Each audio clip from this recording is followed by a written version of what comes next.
आज हम लोग रोमन न्यूमरल्स के बारे में सीखेंगे। रोमन अंक, जैसे गिनती में अंक होते हैं 1 2 3 4 5 6, उसी तरीके से रोमन में हम लोग कैसे काउंटिंग करते हैं ये सीखेंगे।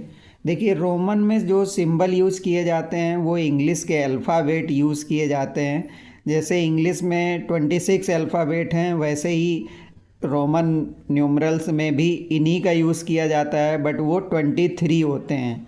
तो आज हम कुछ न्यूमरल्स की बात करेंगे, रोमन न्यूमरल्स की, जिनसे हम 100 तक काउंटिंग आसानी से कर सकते हैं। इसके अगले वीडियो में हम वो बताएंगे कि वो कौन कौन से 23 रोमन नंबर्स हैं जिनका यूज़ हम लोग काउंटिंग में कर सकते हैं। तो चलिए, जैसे आपको 1 लिखना है तो आपको क्या करना होगा, एक आई लिख देना होगा। अगर आपको 5 लिखना है तो एक बार वी लिख देना होगा, तो इससे 5 हो जाएगा। आपको 10 लिखना है तो आपको एक बार एक्स लिख देना होगा। और अगर आपको 50 लिखना है तो 50 का सिंबल होता है एल। 100 लिखना है, सेंचुरी लिखना है, तो उसका सिंबल होता है सी।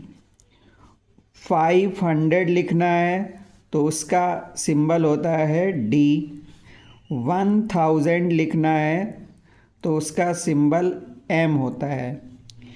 अब हम बात करेंगे कि कई बार आपने देखा होगा कि कुछ न्यूमरल नंबर लिखा गया है, उसके बाईं तरफ लिखा गया है तो उसका मतलब क्या होता है, और दाईं तरफ लिखा गया है तो उसका मतलब क्या होता है। जैसे 4 आपको लिखना है तो 4 क्या करेंगे, 5 - 1 करेंगे तो 4 आएगा। तो इसको लिखने के लिए आप क्या लिखते हैं, वी लिखते हैं और उसके बगल में आई लिख देंगे। तो इसका मतलब हो गया, आपने 5 में से 1 को माइनस कर दिया तो ये 4 हो गया।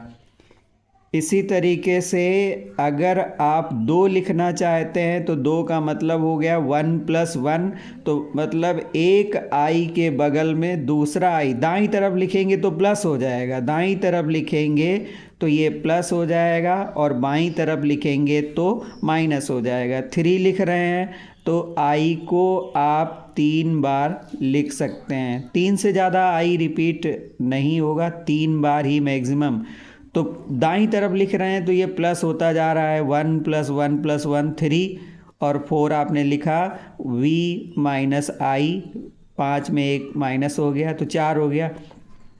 अब जैसे आपको 6 लिखना है तो 6 लिखने के लिए क्या होगा, 5 लिखेंगे और +1 करेंगे, दाईं तरफ लिखेंगे तो प्लस हो जाएगा, तो ये हो गया vi। 7 लिखना है तो क्या करेंगे, 2 बार ऐड करना होगा आई को, तो ये हो जाएगा VII 7। अब आप 8 लिखना चाहते हैं तो V में I + I, तो ये हो जाएगा VIII, 8 हो गया। अब अगर आपको 9 लिखना है तो आपको 10 पता है, और 10 में 1 कम कर देंगे, बाईं तरफ लिख देंगे तो ये 9 हो गया, 9। अब आपको 11 लिखना है तो 11 लिखने के लिए क्या करेंगे, 10 में 1 ऐड करेंगे, आई ऐड करेंगे तो 11 हो जाएगा। इसी तरीके से 12 लिखने के लिए 10 + 2i लिख देंगे तो 12 हो गया। 13 लिखने के लिए 10 + 3i करेंगे तो ये 13 हो जाएगा।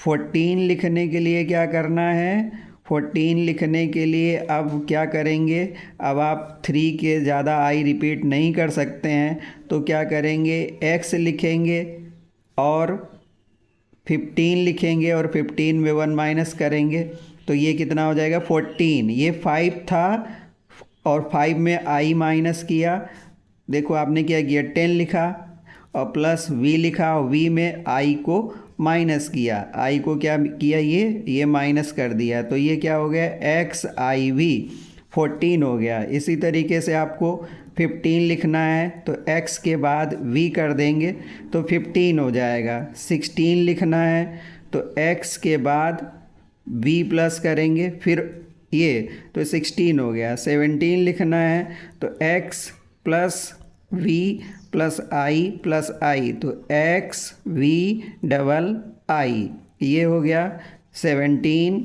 और 18 लिखना है तो x प्लस 10 5 15 और 15 1 16 1 17 1 18 3 बार i किया तो ये हो गया 18।